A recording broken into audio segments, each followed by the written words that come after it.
me interesa mucho. ¿Cuál es el objetivo que tenemos que plantearnos entonces? Simplemente agarrar de todo ese cúmulo de información que ustedes supuestamente tienen y mostrarle qué es lo útil en cirugía. No todo es útil. Como tampoco podemos decir que toda la cirugía se tiene que aprender bien, ¿no? A tal punto que se llega ahora a la subespecialización inclusive, ¿no? Hay cirujanos de mano derecha, mano izquierda, hasta de dedos determinados. Y eso está en relación a la forma de análisis y la forma como se enfoca el problema. Entonces hoy vamos a revisarles lo que es anatomía del apéndice peritoneo. Ahora aquí vamos a partir de una cosa, ¿no? El apéndice secal, apéndice vermicular, como quieran entenderlo, es el órgano más importante para la emergencia quirúrgica. El cuadro más frecuente en la urgencia es la peritonitis. Y la peritonitis es, como causa fundamental, una complicación de la apendicitis aguda. En ninguna parte del mundo, no he llegado a la luna todavía, pero en todos los lugares que siempre había un paciente de apendicitis. Nunca falta. Pero es siempre mal diagnosticado, subdiagnosticado, o a veces se hacen procedimientos que no corresponden a un paciente con apendicitis. Y ahí siempre hay conflicto y ustedes van a irlo viendo en el curso de su desarrollo profesional. Cualquiera puede cometer errores, estamos de acuerdo. Pero no puede ser que una paciente de sexo femenino vaya con una ecografía de una peritonitis, que digan que es un problema ginecológico, va al hospital de ginecología y de ginecología le mandan a cirugía indicando que es apendicitis. Y cuando operan a veces un problema de ginecología. Porque no está bien eso. Han referido bien, pero a los que tenían que tomar cartas en el asunto o no estaban o esto o en el otro.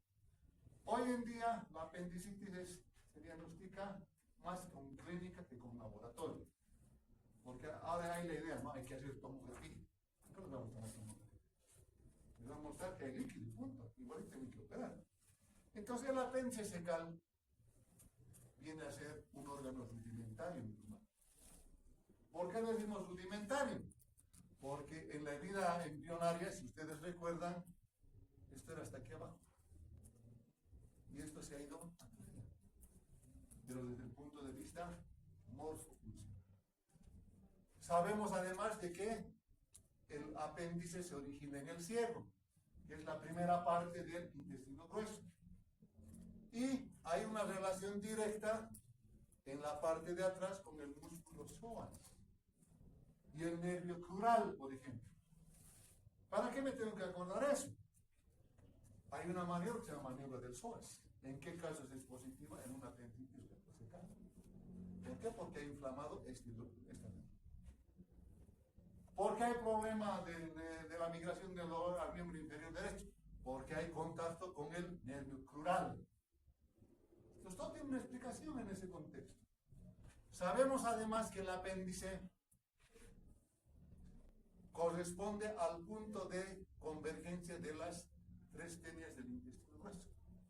O sea, cuando no se ve una de las tenias del colon, generalmente la anterior, que es esta, se sigue hacia abajo hasta que nos topamos con el apéndice, que siempre se oculta en las apendicitis. Entonces, a veces están buscando. Siempre hay el cuento de un cirujano que ha venido de la asistencia hace mucho tiempo antes de que estaban arreglando la cosa. Y en el cirujano, yo entro a la guardia a las 6 de la tarde y digo, ¿y por qué no está la gente? Están operando a un paciente con apendicitis. Vaya muy bien. ¿A qué hora me entran? A las 3 de la tarde, son 6 de la tarde. Vaya, me saldrán, pues. Se debe de complicar, lo lógico. 7, 8, 9, nada. Yo tengo otros pacientes esperando. Entra al quirófano. No se mueva, dice. En la pared. ¿Qué ha pasado? Aquí está el apéndice. 6 horas buscando el apéndice. Saca su dedo así, el guatito de la compresa. Entonces no sabe dónde está el apéndice. Le digo, doctor, las tenis. No, le hemos hecho como parasitológico. ¿De qué tenis estamos hablando? ¿No ven? Cosas así anecdóticas. Pero el apéndice se encuentra en esa. Ahora bien, también es importante que nos recordemos de que el otro día han escuchado los que están haciendo práctica en la sala. ¿Cuál es la válvula del apéndice? Preguntan, ¿no? Aquí hay dos válvulas. Una es la válvula ileocecal que va del ileón al cielo. Esta válvula evita el reflujo del contenido fecal hacia el intestino fecal. Y la válvula del apéndice, que siempre está cerrada, que se llama válvula apendicular o de Gerlach. O sea, no es frecuente que eso esté abierto. ¿Cuántas veces ustedes han comido tomate? ¿O han comido tuna? ¿O han comido kiwi? ¿O alguien se tragó las uvas con pepa y no ha tenido apendicitis? En los libros dice causa cuerpo extraño. No, primero las pepas. Oye, tendría que ser mucha casualidad, pues que esté pasando la pepa, se cae aquí y esté abierto. Pero no está abierto, es una válvula. La válvula cierra, no se entra así nomás. Ahora, si se va a mover como un parásito elástica, dice, se va a entrar hasta la punta, seguramente, ¿no? Y se va a trancar, no va a poder, además no tiene movimientos de rotación hacia atrás el parásito, ¿verdad? Entonces son dos válvulas que hay que tomarlas en su configuración. El apéndice, generalmente cuando hablamos de la topografía en la pared abdominal, esta base, donde está el apéndice, según los libros de anatomía, correspondería al punto de McBurney. Ahora, el punto de McBurney es la unión del tercio externo con los dos tercios internos de la línea que va de la espina ilíaca al ombligo. Pero esa es la teoría. ¿Por qué? Si bien en libros de anatomía, el Testis Jacob, por ejemplo, dice que exactamente no es ese, sino es un poquito más abajo. Es en la línea biespinosa, otro punto, que se llama el punto de Lanz. No vamos a pelear de eso. Será diferente de un centímetro. La cosa es que en esta región, en la zona hipersensible. Punto. El apéndice ahora, aparte de ello, tiene un meso.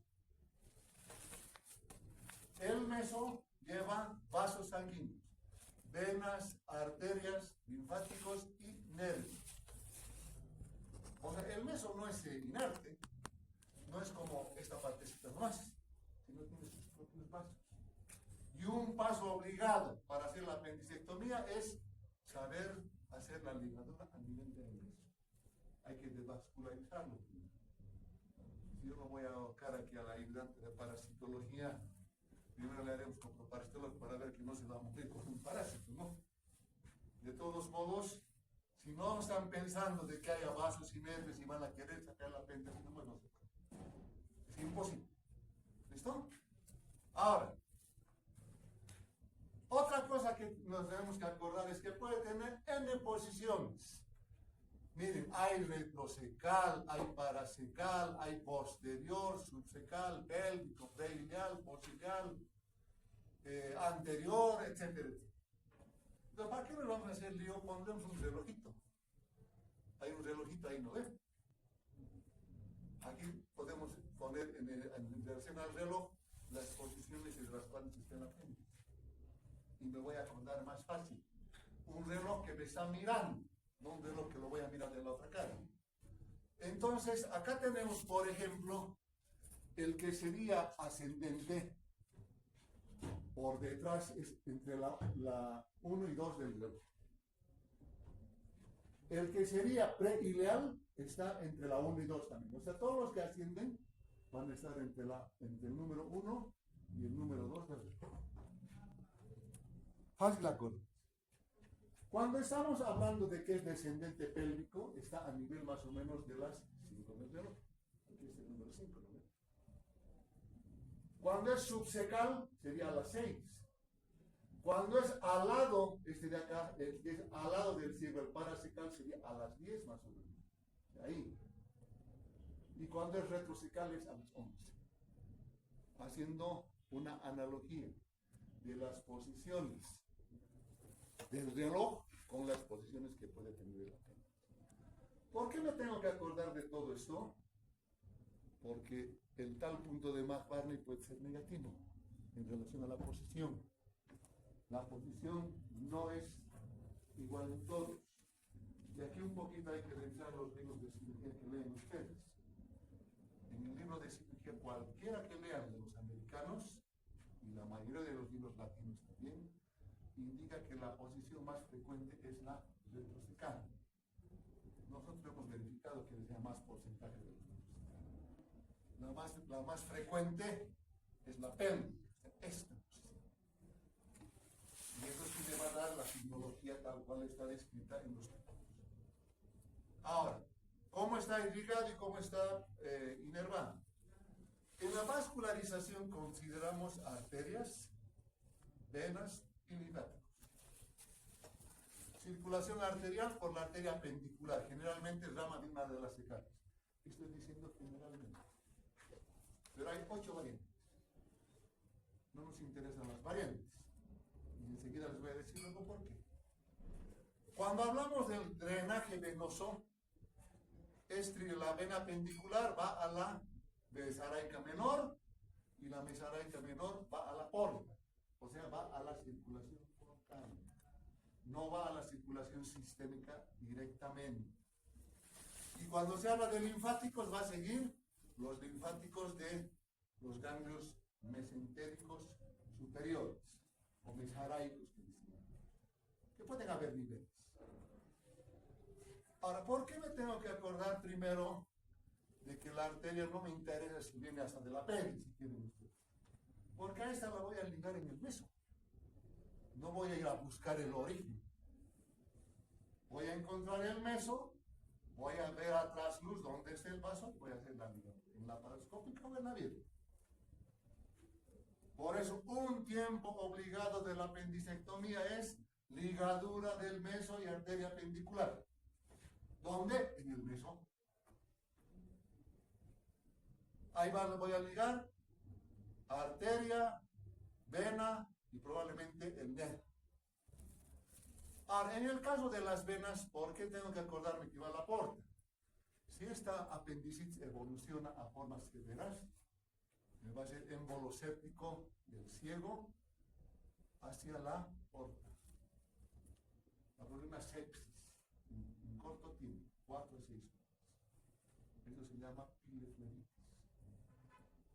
La mayoría de los pacientes de pilefleritis, algunos de ellos son premortem, porque es una infección que ya ha pasado por todo esto. Ya no está en el apéndice ni en el ciego, está en la circulación sistémica. El paciente séptico, es paciente para la terapia.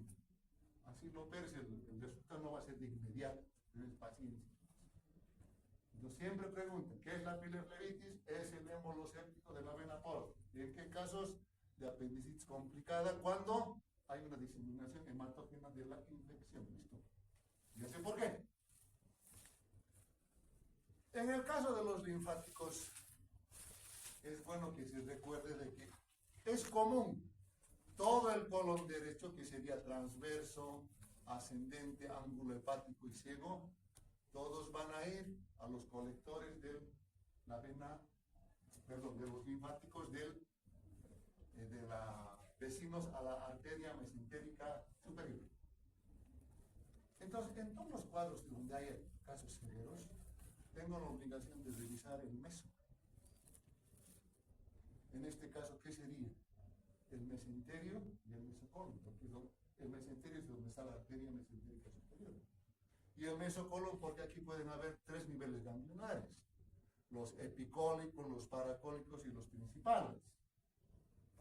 Entonces, muchas veces se ha encontrado un tumor, donde en el cielo, allá muy bien, han hecho estadio en el quirófano. Sí, es un estadio 3. Para mí, estadio 3 es compromiso local, tumor mayor a 5 centímetros, que ocupa todas las capas y da diseminación linfática. ¿En qué ganglio? No es lo mismo que lo agarre aquí a que lo agarre aquí. Si está aquí arriba ya me ha ganado, entonces es insuficiente la cirugía. Tendré que ver qué voy a hacer después, se reprograma la 11 con luz. Pero si era una cosita aquí, bueno, no hay problema. Se ha resuelto el cuadro y tendré que hacer un seguimiento, hacer marcadores y ver si voy a hacer en algún momento radioquímica. En este caso solamente sería química. Cuando el de recto ya es el área. Pero estoy haciendo un diagnóstico conociendo dónde se diseminan las cosas que van a pasar por el centro linfático. Infecciones y dolor. Ahora, la inervación es un poco especial. Es muy sencilla. Porque es a partir del plexo mesentérico superior. El plexo mesentérico, si ustedes recuerdan, o el plexo solar en global, tiene 3 estaciones en el abdomen. Uno es el plexo que está cerca del estómago, no son los ganglios semilunares. ¿Vale? Otro que está en la raíz del mesentérico, el plexo mesentérico superior, que va a dar inervación autónoma a todo el colon derecho, que es donde está el ciego y el apéndice. Y el mesentérico inferior, que es de la otra arteria, que va a dar a todo lo que es el colon izquierdo y parte derecha. Pero ¿qué es lo que me tendría que...? No voy a estar disecando en él, en una cirugía, ¿no?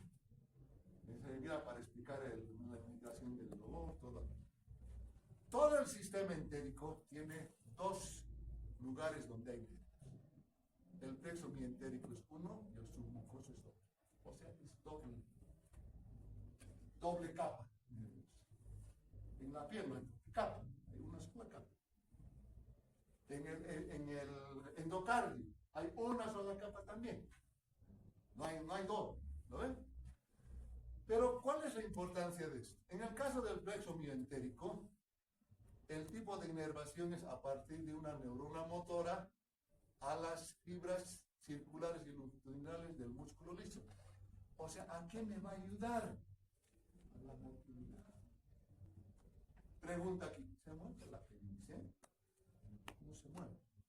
Pero el paciente puede tener dolor, que se va a mover los órganos de ciego ilium, por ejemplo.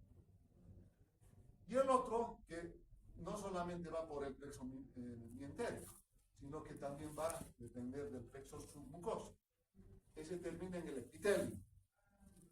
Si termina en el epitelio, ¿cuál es la función del epitelio? Secreción. Entonces aumenta la producción de moco. Por eso en la apendicitis hay una primera fase que es hematosis. Por el estímulo directo de esa conexión que hay del plexo mientérico, plexo submucoso hacia el epitelio. Y ahí viene y comienza, diríamos, el cuadro de la apendicitis aguda como tal. Ahora en histología, ustedes si se acuerdan, todo órgano tubular del tubo digestivo tiene 4 capas. La mucosa, la submucosa, la muscular y la serosa. ¿No ven? En todos los que tienen eso. Pero acá hay una particularidad que hay que acordarse. Y la particularidad es de que en la submucosa, existe una gran cantidad de folículos. Los folículos son mecanismos de defensa.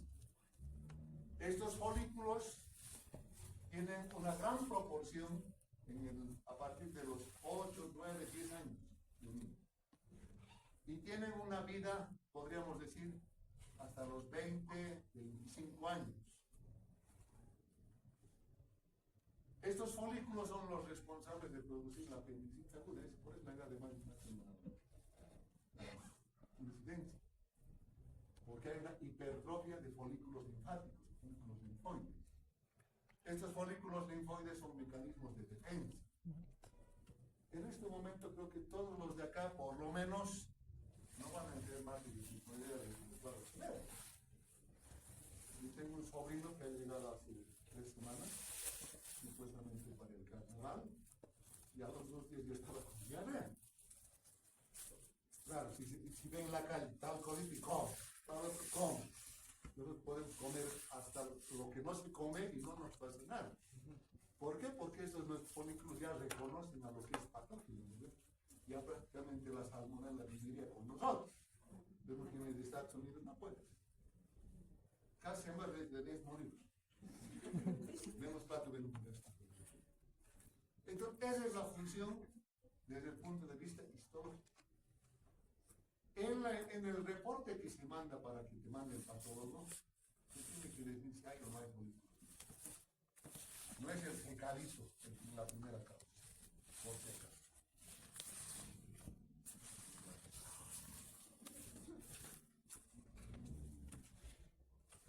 Otro punto que hay que analizar, la posición varía en caso de embarazo. Bien difícil diagnosticar en el embarazo la apendicitis. ¿Cuál sería la explicación en ese contexto? El útero desplaza al tal punto de McBurney o al ciego a diferentes posiciones. Fíjense, antes de que se embaracen, cómo esto va migrando y puede llegar a la región del hipocondrio derecho. Acá se ve lo mismo, es desplazado hacia arriba. Y el punto de McBurney no va a irse moviendo pues, en la misma forma, porque este es el punto de McBurney. Y aquí a veces no hay dolor. No, descartar la apendicitis, ¿no? Si es embarazada podemos encontrar dolor aquí arriba. Ahora, para eso también hay una forma sencilla de tratar de enfocar lo que es correcto. Puede ser apéndice alto.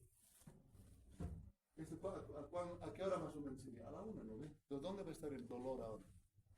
Va a estar en el epigastrio o en ilíaca, el cuadrante superior derecho, izquierdo, perdón. Puede ser lateral, descendente, hacia la pelvis. No está descrito eso como un signo específico, pero puede migrar el dolor a ese lado. Puede ser inferior, que se vaya al miembro inferior, o puede ser inferior lateral, que tienda a irse hacia, inclusive hasta los genitales. Entonces, estas presentaciones de la apendicitis aguda en el embarazo obligan a que la parte diagnóstica se tarde demasiado. ¿Cuál es el problema? El problema no es el problema es el dolor. Es el que va a sufrir más complicado. Entonces, a raíz de eso, unos colombianos, Alvarado y Peños, han creado una escala que les han debido preguntar muchas veces, escala de Alvarado. Pero la escala de Alvarado se utiliza no para saber si puede tener o no, sino es para saber si tiene y qué vas a hacer. Es doble la utilidad. Ahora el flojo obviamente va a querer hacer una sola cosa, ¿no? Va a decir, no, pero probablemente no es. Ya, ¿y ahora qué es con esto? Una escala de Alvarado de menos de 5, 4, digamos. Si ustedes leen la teoría, dice apendicitis en duda, ¿no ven? No es diagnóstico. ¿Qué voy a hacer con esto? No tiene apendicitis. Puede irse, le va a decir, o se va a quedar en el hospital. O si tiene una escala de 9, probablemente, casi con seguridad, tengo usted apendicitis. ¿Y qué vas a hacer? O sea, no es para decirle eso nomás al paciente, no tienes que tomar una conducta tú. En nivel de duda, le puedes mandar a su casa y hacer otros exámenes. Ecografía, tomografía, lo que quieras. Pero en niveles donde el nivel es alto, tienes que operarlo, de emergencia. Y si te da un tiempo, puedes inclusive hacer otros estudios, pero mantenerlo interno. Porque a veces el paciente viene con analgésicos y tú no sabes si es 9, si es 10 o si es 1. Nadie va a consultar al hospital sin haber consumido algo antes, ¿no ven? Eso hasta nosotros lo hacemos. Ahora pasamos a la otra parte, que es el peritoneo. El peritoneo es la serosa peritoneal que envuelve a los órganos intraabdominales. Conocemos que hay una serosa parietal y una serosa de Merkel, que tiene más o menos una extensión entre 1 y 1.8 metros cuadrados. ¿Alguien sabe cómo se calcula la superficie corporal tomando en cuenta el peso del paciente? Eso lo han llevado en quemados, ¿no ven? O 9 nomás así. Se multiplica por 70. ¿Es en qué? ¿En kilogramos?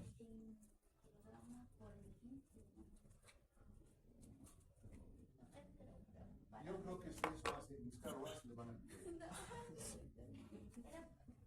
Ya, es peso en libras multiplicado por 0.02. Esa es la superficie corporal de un paciente, que es la misma superficie del peritoneo. Entonces, cuanto más grande es la cavidad también. ¿Listo? Ahora, es importante considerar de que este peritoneo, estas dos hojas, central y visceral, se tienen que cortar en algún lado, no son independientes.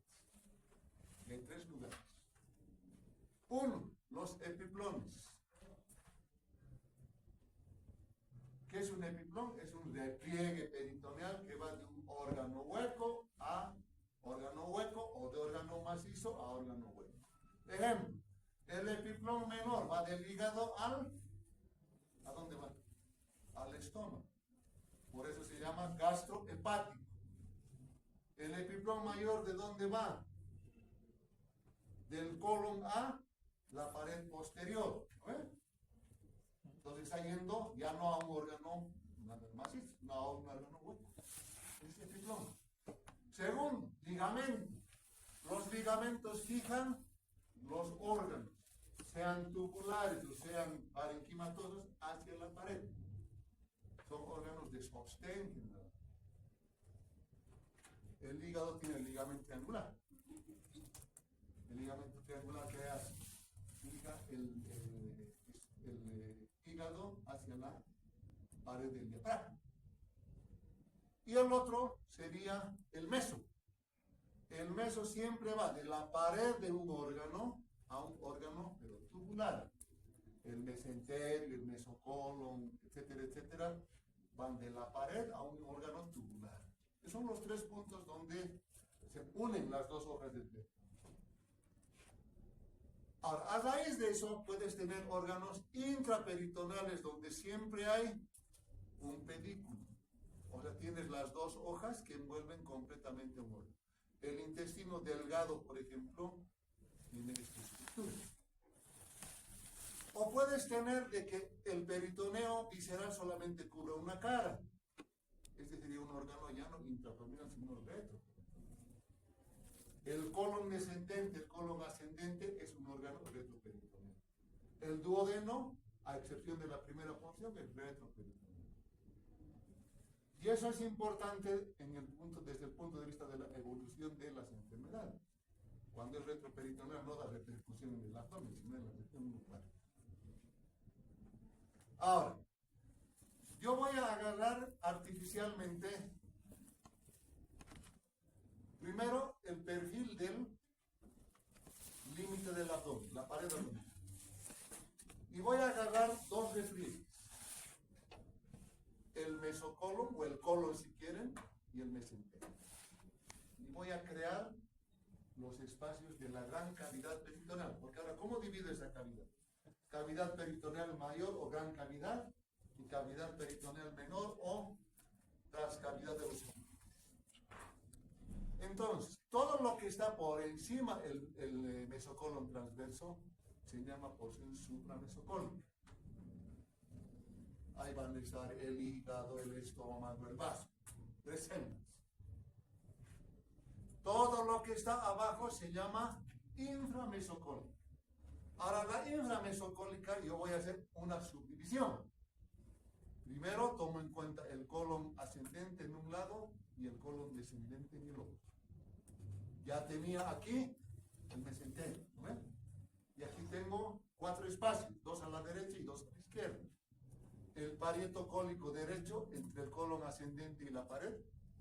El parieto cólico izquierdo entre el colon descendente y la pared. Nuestro amigo Zavala de la sala habla mal. En vez de decir gotera, gotiera, dice. En vez de decir está goteando agua, debe decir, ¿no? Entonces se llaman también goteras parietocólicas o espacios parietocólicos. Y entre el mesenterio y el colon, acá tengo el espacio mesentérico cólico derecho, que sería entre el ascendente y el mesenterio. Y a este otro lado, el espacio meso. ¿Qué se llamaba esto?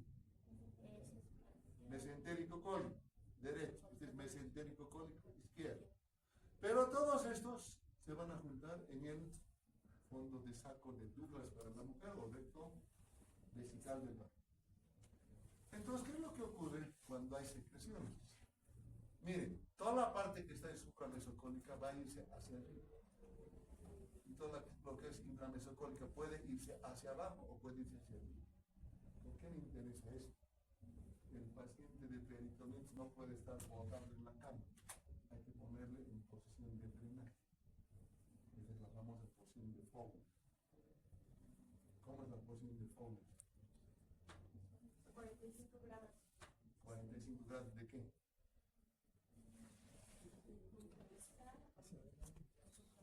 ¿Qué tiene que dar 45 grados? Flexión ventral. ¿Está bien? Tiene que doblar las rodillas para que todo se coleccione aquí abajo, ¿no ves? Ahora, cuando va hacia arriba, va a invadir otros espacios. Que se llaman los espacios sufrénicos, que vamos a verlos enseguida. Por eso jamás debe estar un paciente operando el peritonitis dorsal. Aunque últimamente los mexicanos, como algo siempre tienen que hacer, no solamente son los que están contaminando el ambiente con algunas cosas, están indicando que no es necesario hacer posición de polen porque es muy tormentoso para el paciente.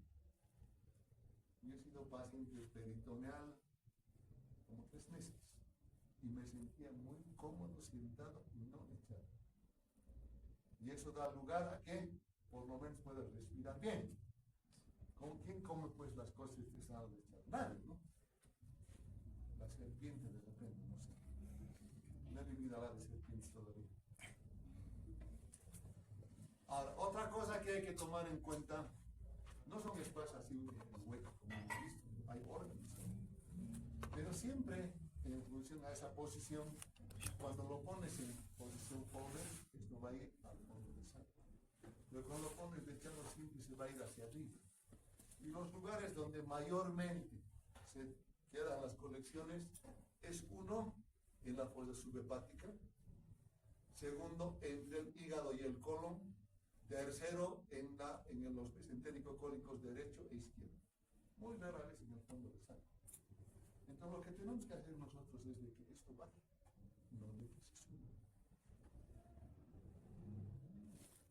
Ahora, la otra es la cavidad peritoneal menor, o transcavidad de los epiplones, o también se llama burso mental.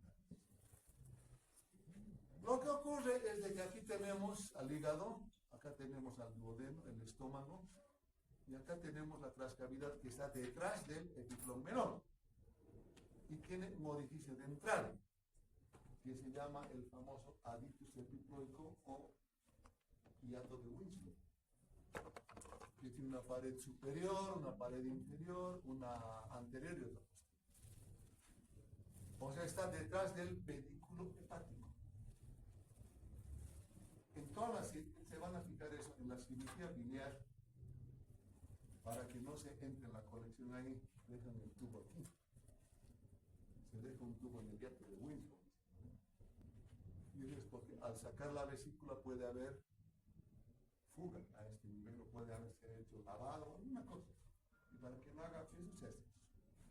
Pero cuando levantamos ahora el estómago hacia arriba, ya entro en la verdadera transcavidad. Este sería su orificio de entrada y esta es la transcavidad que está entre quiénes ahora. Cara posterior del estómago por delante. Y atrás, ¿quién está? El páncreas, parte del duodeno y un poquito hacia la derecha o izquierda, como quieran entender, el riñón derecho y el riñón izquierdo. Entonces, la transcavidad de los epiplones corresponde a la celda pancreático-duodenal y a la celda renal. Más a la celda pancreática que a la duodenal y muy poco a la renal. Pero, ¿cuál es el objetivo de que ustedes entiendan esto? La pancreatitis aguda no da mucha manifestación abdominal. Tú le examinas, puede dolerle como puede no dolerle. ¿Por qué razón? Porque el problema está en el retroperitoneal y por eso le duele la espalda. Y para acceder a eso, para decir esa es una pancreatitis que tiene un absceso tengo que hacer esta maniobra. Yo no creo, por esto. Hemos encontrado pancreatitis necromorales, han movilizado el estómago, no, pues ¿cómo pasa?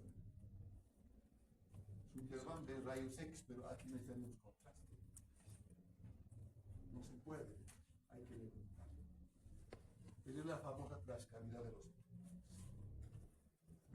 Ahora, los espacios sufrénicos agarran y trazan una línea vertical, que es el plano sagital, y una línea que pasa por el plano transpilórico de la 11ª vértebra. Y separo 4 regiones: superior derecha, superior izquierda, inferior derecha, inferior izquierda. Estamos en espacio sufrénico. Pero ¿cuál es mi límite? Arriba la cúpula diafragmática y abajo el mesocolon del colon. Ese es el espacio sufrénico. No es aquí arribita nomás entonces. Y esto se puede dividir. Pueden tener la visión que quieran en corte coronal, visto en la parte de arriba o visto en la parte de abajo. Pero básicamente es eso. O sea, solamente es esto. Parece difícil. No es difícil. Porque yo voy a tener un límite entre el lado derecho y el lado izquierdo. Es el ligamento falciforme. El ligamento falciforme me dice, esto está a la derecha y esto está a la izquierda. El de la derecha es solamente el que está encima del hígado, que se llama la celda sufrénica derecha, superior, ya se pone un apellido. Porque hay una derecha inferior, aquí, que sería la celda que está debajo del hígado, celda subhepática o espacio de Morrison. ¿Sí? En el lado izquierdo, como el hígado no llega hasta ahí, ya tengo 3 celdas. Una de la colita, diríamos, del lóbulo izquierdo del hígado, otra del fondo gástrico y una tercera que falta aquí, que sería la celda del vaso, que se llama celda izquierda. Entonces, ¿dónde es peor que haya abscesos? En el lado izquierdo. Son 3 celdas. Hay celda sufrénica izquierda, ya sea esplénica, gástrica o hepática. Puede estar en el hígado encima o puede estar debajo, peor todavía. Es muy chiquito. Hay un viejo aforismo de hace años en los pacientes operados de peritonitis que se decía: signos de pus en algún lugar, signos de pus en ningún lugar, porque buscan y no encuentran. Antes no había ecografía, había que hacer diagnóstico clínico. Ahora se puede entender. ¿Cuál es el diagnóstico de ese paciente? Cuando hay antecedente quirúrgico. Por eso, cuando vean ustedes pacientes con drenajes, no los retiren por accidente, pregúntense a qué retiran. Porque si no, están dejando una colección allá que después tienen. ¿Listo? Bueno, no sé si hay alguna consulta. Doctor, una pregunta sobre la semiología de la apendicitis. Estábamos viendo que se manifiestan los signos de extracción peritoneal. Dentro de esos signos están las maniobras de defensa, ¿no? Defensa activa y defensa pasiva del paciente. Entonces, ¿cuál de esos sería más indicativo de que es una ¿A qué le llaman defensa pasiva? Cuando ya está rígido la musculatura del abdomen, y defensa activa sería cuando el paciente contrae su abdomen o trata de hacer el examen seminador. Sí. Hay que partir de una cosa, ¿no? En un paciente que tiene irritación peritoneal, ¿cuál es el fundamental problema? Que hay un problema inflamatorio, infeccioso en una cavidad. ¿Correcto? ¿Están de acuerdo? Sí. Ahora, ¿el peritoneal tiene inervación? Sí. ¿Es sensitivo? Sí. ¿Motor? No. Pero es sensitivo desde el punto de vista parasimpático. Entonces, ¿qué es lo primero que ocurre? ¿Cuál de las serosas se afecta primero cuando es la apendicitis? La serosa visceral. Fase 1, entonces, tú lo primerito que tienes es lo que dices defensa pasiva. Yo prefiero llamarle ileoparalítico. Y ahí se cumple una ley que se llama la ley de Stokes. ¿Qué es la ley de Stokes? Todo músculo liso debajo de una serosa, cuando la serosa está inflamada o irritada, se paraliza. Ya, debajo de una serosa inflamada, se para ir la paciente. ¿Quiere o no quiere el paciente? Se separa. Cuando el problema vence la serosa visceral y llega a la serosa parietal, viene la defensa cuando tú le examinas. Pero ahí no hay ningún complemento a la tal ley de Stokes, que dicen la rigidez es porque ahora hay contractura del músculo estriado. Falso. Porque el músculo estriado no está en contacto con el peritoneo. No es, hay una vaina ahí. Y hay aponeurosis ahí, hay fascias transversales ahí. Pero en las peritonitis químicas, perforación de úlcera, perforación de vesícula, a veces pancreatitis aguda inclusive, hay contractura. Pero es por el tipo de, diríamos, de fluido que se ha liberado. Eso sí le afecta mucho a través de los espacios que, no, los espacios que habíamos hace más radiografías. No. En la biología hemos visto ya con los espacios grasados de los flancos, lo que hay entre los oblicuo mayor, menor y menor transverso. Hay unos espacios. A esos espacios llega la irritación peritoneal, y ahí recién hay lo que tú estás diciendo. Por eso, al principio, el dolor es inespecífico en la apendicitis aguda. ¿Cómo es pues la triada del dolor de Dilafá que dicen algunos? Al principio el paciente te va a referir con toda la todo esto te dice. Pero cuando ya ha llegado a dolor somático, ya ha pasado el dolor visceral, te va a decir con el dedo, me duele aquí, no me toque. Estás hablando, dolor somático, localizado, etcétera. Y el dolor visceral inespecífico. Ustedes recuérdense solamente cómo son los nervios esplácticos, ¿no? Son tres, el mayor, el menor y el inferior. Y esos tres inervan todita las vísceras de la parte superior. Y pueden llegar inclusive hasta el hilo, a través del par, ¿no ven? Entonces, en ese contexto, son las dos fases que está diciendo él. Pero yo le estoy dando un enfoque más vinculado a la parte estructural. Que en realidad es casi lo mismo, pero ya tengo una explicación lógica. O sea, no es porque a este le haya examinado mano más grande o más chica, no, esa es la evolución natural. Sabemos que hay tres tipos de dolor en cualquier cuadro agudo, ¿no? Dolor visceral primario o primero, dolor somático después y dolor referido. Cuando el dolor se va al miembro inferior derecho, ese ya es dolor referido, no tiene un problema en la rodilla, tiene un problema en el abdomen, y es la apendicitis aguda. ¿Sí? ¿Alguna otra consulta? Gracias, doctor. Bueno, que les vaya bien.